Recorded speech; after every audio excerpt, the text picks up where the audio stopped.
శ్రీ రామకృష్ణ ప్రభ ఛానల్ను చూడండి, మాసపత్రికను చదవండి. నమస్తే. ఆనంద బజార్ శీర్షికలో ఇది 2వ భాగం. మనిషి జీవిస్తాడు ఆనందం కోసం, శ్రమిస్తాడు ఆనందం కోసం. ఆనంద ప్రాప్తి కోసమే అన్ని తాపత్రయాలు అని మొన్న వీడియోలో తెలుసుకున్నాం. అన్ని ఇంద్రియాలు ఆనంద స్పర్శ కోసం నిరంతరం అన్వేషిస్తూనే ఉంటాయి. అయితే ఆనందం ఎక్కడ?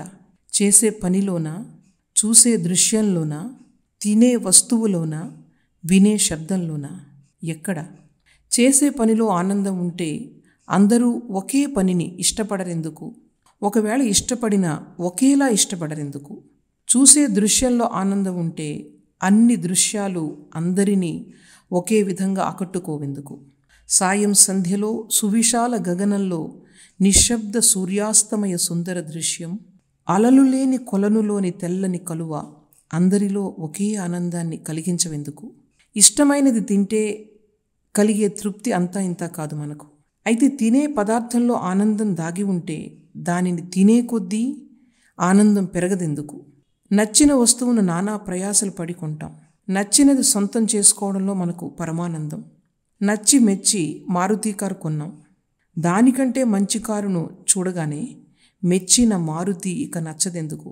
ఒక్కొక్కరిని సులలిత శాస్త్రీయ సంగీతం అలరిస్తే మరొకరికి గుండెలను దద్దరిల్ల చేసే వికట విచిత్ర ధ్వనులు ఆనందాన్ని ఇస్తాయెందుకు?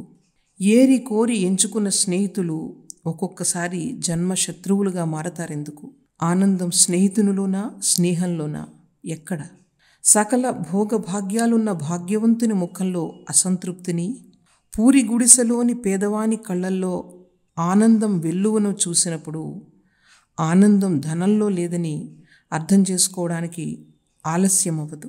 కొందరు సర్వకాల సర్వావస్థల్లో ఎప్పుడూ ఎవరి సాంగత్యంలోనైనా ఆనందంగా ఉంటారు, ఆనందాన్ని పంచుతారు.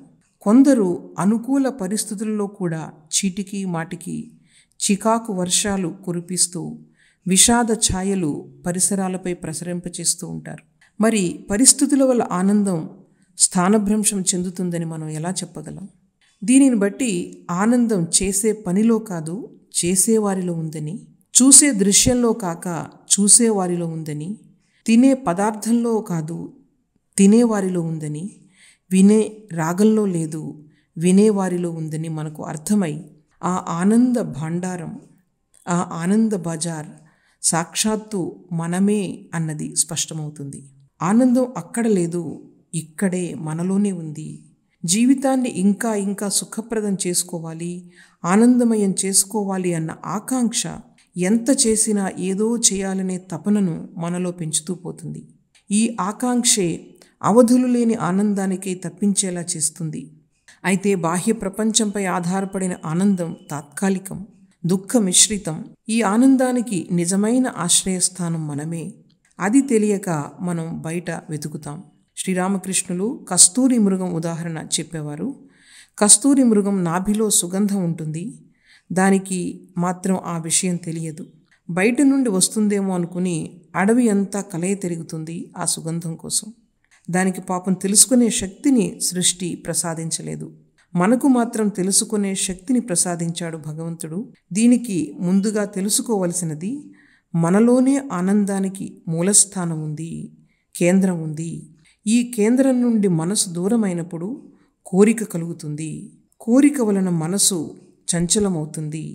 కోరిక తీరితే మనసు కొంచెం సేపు నిశ్చలమవుతుంది. మనసు నిశ్చలమవ్వడం వలన మనకు ఆనందం కలుగుతుంది. మనం అనుకుంటాం కోరిక తీరడం వలన ఆనందం కలిగిందని. అందుకే ఇంకా ఇంకా కోరికలను తీర్చుకోవడానికి ప్రయత్నం చేస్తూ ఉంటాం. ఈ వలయంలో నిరంతరం తిరుగుతూ ఉంటాం. నిజానికి మనసు నిశ్చలమవడం వలన ఆనందం కలుగుతుంది.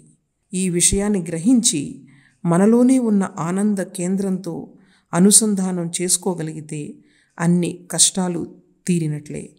దానికోసం ప్రయత్నిద్దాం. నమస్తే.